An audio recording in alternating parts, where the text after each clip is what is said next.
नमस्कार मंडळी, मी देवयानी. स्वागत आहे तुमचं स्वाद महादेव या कुकिंग चॅनलवर.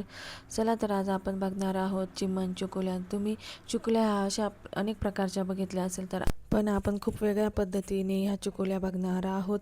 आणि या चुकुल्यांना नावही खूप वेगळं आहे. चिमण चुकुल्या असं नाव आहे. तुमच्या इकडे जर अशा चुकुल्या बनवत असतील आणि जर त्याला काही वेगळं नाव असेल तर ते तुम्ही मला कमेंट बॉक्समध्ये नक्की सांगा. इथे आपण 1 वाटी गव्हाचं पीठ घेतलेलं आहे आणि ते आपण आता चाळून घेणार आहोत.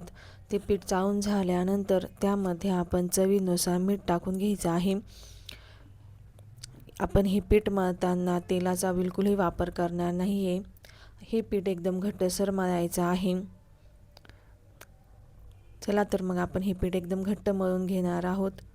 पीठ घट्ट मळून झाल्यानंतर ते आपण रेस्टसाठी बाजूला ठेवून देऊ 10 मिनटं. तोपर्यंत आपण इथे चुकुल्यांच्या फोडणीची तयारी करून घेऊ. मी सर्वात अगोदर 10 ते 15 मिनटं हरभऱ्याची डाळ भिजत घातली होती. तुम्ही बघू शकता 10-15 मिनटानंतर डाळ भिजलेली आहे. आता आपण फोडणीसाठी एक मसाला तयार करून घेणार आहोत. इथे मी थोडासा खोबऱ्याचा तुकडा बारीक कापून घेतलेला आहे. त्यामध्ये भरपूर असा लसूण टाकलेला आहे. 10-15 पाकळ्या लसणाच्या टाकलेल्या आहे. अर्धा इंच आल्याचा तुकडा टाकून घेतलेला आहे. त्यासोबतच मी इथे 1 चमचा तीळही टाकून घेतलेले आहे आणि भरपूर अशी कोथिंबीर टाकून घ्यायची आहे. आता आपण हा मसाला मस्त बारीक करून घेऊ. तुम्ही बघू शकता जाडसर असा मसाला बारीक करून घेतलेला आहे. त्यात पाण्याचा बिलकुलही वापर करायचा नाही आहे. आता इथे आपण फोडणी देऊन घेणार आहोत.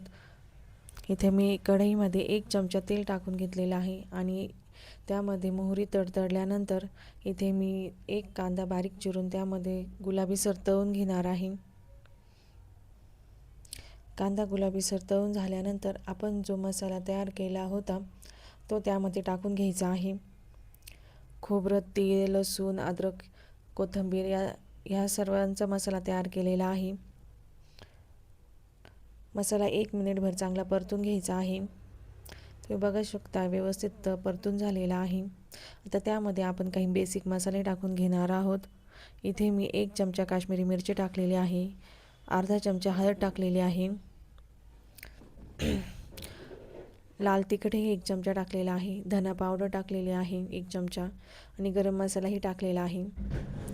मसाला चांगला परतून घ्यायचा आहे. आता त्यामध्ये मी 1 टमाटर बारीक कापून ठेवलेलं होतं ते टाकून घेणार आहे आणि चवीनुसार मीठ टाकून घ्यायचं आहे.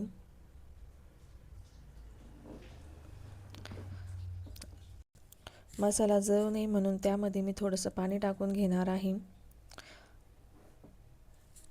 मसाला चांगला फ्राय झाल्यानंतर आपण त्यामध्ये जे मिक्सरच्या भांड्यामध्ये मसाला बारीक केला होता ते भांडं धुवून पाणी टाकून घ्यायचं आहे.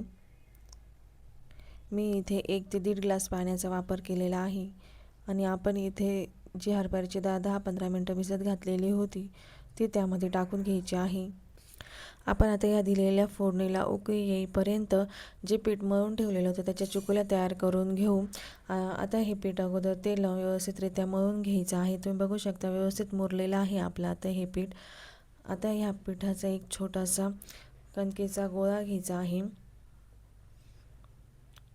आणि ते हातावर एक लाटण्याप्रमाणे हे लांब करून त्यामध्ये आपल्या बोटांचं प्रेस करायचं आहे. मधल्या बोटांनी प्रेस करायचं आहे. तुम्ही बघू शकता अशा प्रकारे प्रेस करत जायचं आहे.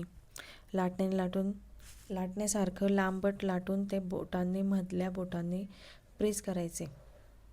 अशा प्रकारे प्रेस करायचे.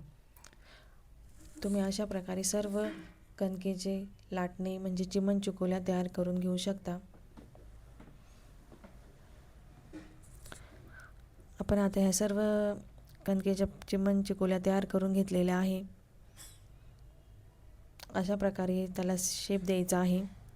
आता इकडे आपण दिलेल्या फोडणीला उकळीही आलेली आहे आणि डाळही चांगल्या प्रकारे शिजलेली आहे. खूप नरमही शिजू द्यायची नाही. ती डाळ खाताना दाताखाली आली तर खूप छान चव लागते. आता आपण ते तयार केलेल्या चुकुल्या त्यात टाकून घ्यायच्या आहे आणि 7 ते 8 मिनटं चांगली वाफ काढून घ्यायची आहे. हलक्या हातानेच मिक्स करायचं आहे. खूप ती तुटण्याच्या जास्त शक्यता असते त्यामुळे हलक्या हातानेच ते मिक्स करून घ्यायचं आहे. तुम्ही बघू शकता 7 ते 8 मिनिटानंतर आपल्या त्या चिकोल्या चांगल्या प्रकारे तयार झालेल्या आहे आणि त्या चिकोल्यांनाही वाफ चांगली आलेली आहे.